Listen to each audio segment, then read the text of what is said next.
দেখেন এই প্রবাস জীবনের জেলখানা। 50 ডিগ্রি গরমের ভিতরে আমাদের বাংলাদেশে প্রবাসীরা কাজ করতেছে। দেখেন এরা দুঃখ বোঝে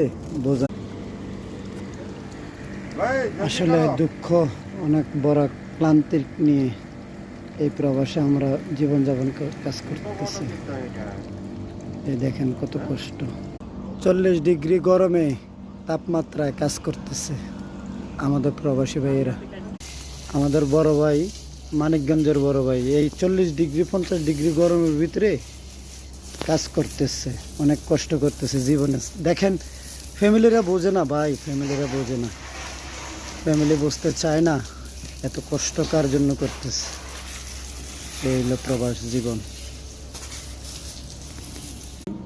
ইমন ভাই আমাদের কোম্পানিতে নতুন জয়েন করছে, আলহামদুলিল্লাহ ভাইয়ের জন্য দোয়া করেন। ভাই অনেক আগে সুখে ছিল, এখন দুঃখের মাঝে পড়ছে। এই ফ্যামিলির সব ফ্যামিলির জ্বালায় যে বিদেশ করতে করতে টেনশন করতে করতে মনে করেন। তবু আমাদের বাংলাদেশ বর্তমান সরকার এবং কি গত সরকার বোঝে না প্রবাসীর দুঃখ বেদনা। এই দেখেন একটা গাড়ি। বড় ভাই আপনি দেশে বাড়ি কি লক্ষ্মীপুর নোয়াখালী? যে আসলে বিদেশে আসছেন যে কত বছর ধরে ভাই, একটু বলেন ভাই। সমস্যা 8 বছর কুয়েতে আসছেন না? এখন পরিস্থিতি কেমন কুয়েতের ভাই?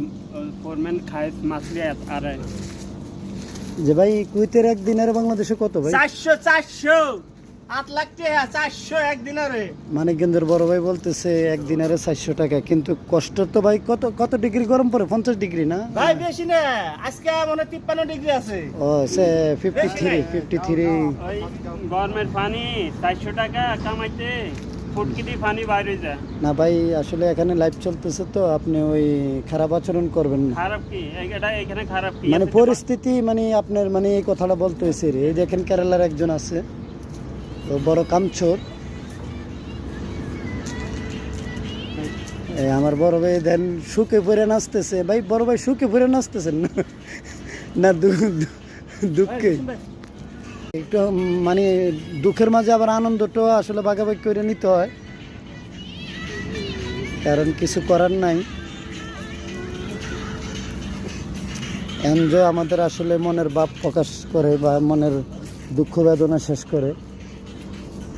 এই দেখেন আমাদের বাঙালিরা অনেক পরিশ্রম করে।